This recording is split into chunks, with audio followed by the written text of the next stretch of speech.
Je vais donner la parole à Monsieur Florian Bohème, qui est le président de la Commission des affaires sociales, de l'emploi et des anciens combattants. Parmi les questions qui préoccupent votre commission, il y a évidemment la question des retraites des Français de l'étranger et plus largement la protection sociale de nos compatriotes qui s'est posée avec acuité dans le contexte de la pandémie. Il y a aussi la question de la prise en charge du handicap, l'inclusion des enfants à besoins particuliers à l'école. J'ai quelques scrupules à ne vous accorder que 5 minutes au vu des sujets nombreux que vous avez à couvrir. Merci toutefois de rester dans ce cadre, Monsieur le Président. Je vous remercie, Monsieur le Président, Mesdames les sénatrices, Messieurs les sénateurs, Madame la Présidente de l'Assemblée des Français de l'étranger, chère Hélène. Je crois que, Monsieur le Président, en effet, vous venez de le résumer, dans un monde en crise, avec de multiples crises, des crises sanitaires comme celle du Covid-19 que nous vivons encore, puisque dans certaines parties du monde, le Covid-19 n'est pas terminé. Je pense notamment à nos compatriotes en Chine. Des crises sanitaires, des crises écologiques, mais aussi des crises géopolitiques. Et je crois que finalement, c'est ce qui anime les travaux de cette commission des affaires sociales, de l'emploi, des anciens combattants. Je souhaite d'ailleurs, en vous remerciant une nouvelle fois de votre présence, Monsieur le sénateur Le Gleut, aujourd'hui au sein de notre commission, je souhaite bien évidemment saluer la proposition de loi que vous avez fait voter sur la création d'un fonds d'urgence pour les Français de l'étranger, car on le voit bien, à la sortie de plus de 24 mois de crise de Covid-19, c'est finalement une logique de repenser ou à tout le moins de s'adapter sur les dispositifs qui sont proposés pour les Français de l'étranger. Et ce fonds d'urgence pourrait en effet être très pertinent si l'Assemblée nationale s'en saisissait. Je parlais juste à l'instant des différentes crises et je crois que la crise en Ukraine a alerté les travaux de notre commission sur les nécessités que vont rencontrer nos compatriotes dans le monde concernant les bourses sociales.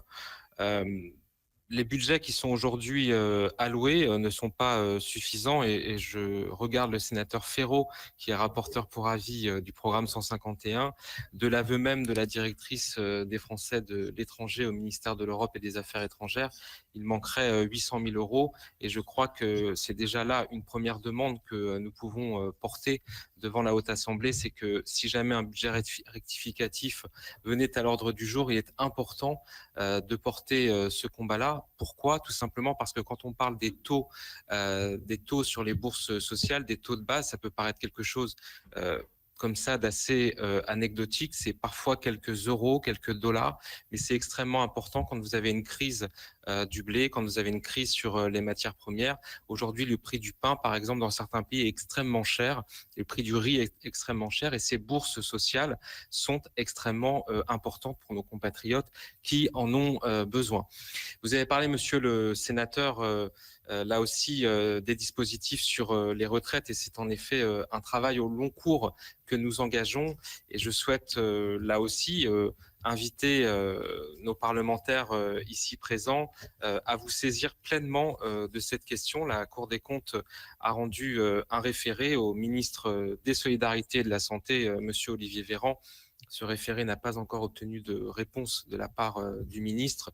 Je ne doute pas qu'il le fera ou que son successeur le fera dans les prochaines semaines. Mais en tout cas, j'incite vraiment le Parlement et le Sénat à s'en saisir parce que les recommandations de la Cour des comptes sur le système de retraite et sur la coordination internationale des retraites est extrêmement important. Je vous rappelle quelques chiffres et on aura probablement l'occasion d'en reparler dans les prochaines semaines. C'est aujourd'hui plus de 1,6 million de retraités à l'étranger. Ça représente un budget de 6 milliards d'euros chaque année. Je crois donc qu'il y a là matière pour le Sénat de se saisir de cette question et notamment de travailler sur les sujets des retraites courtes, sur les sujets des retraites des femmes françaises à l'étranger, parce que là, aujourd'hui, on assiste aussi à des injustices très concrètes, puisque lorsque vous avez un parcours de vie à l'étranger qui par essence n'est pas une vie entière à l'étranger, vous avez un calcul de retraite qui parfois est beaucoup plus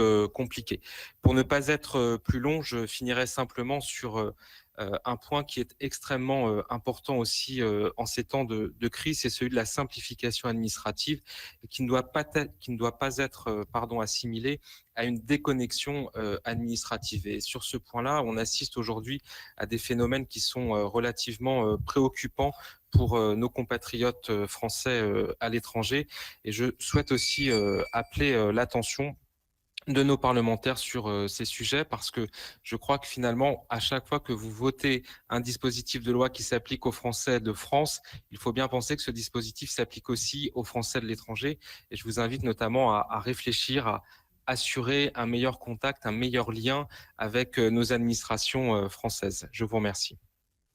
Merci, Monsieur le Président. Alors, il nous reste à entendre Monsieur Avraham Benaïm, président de la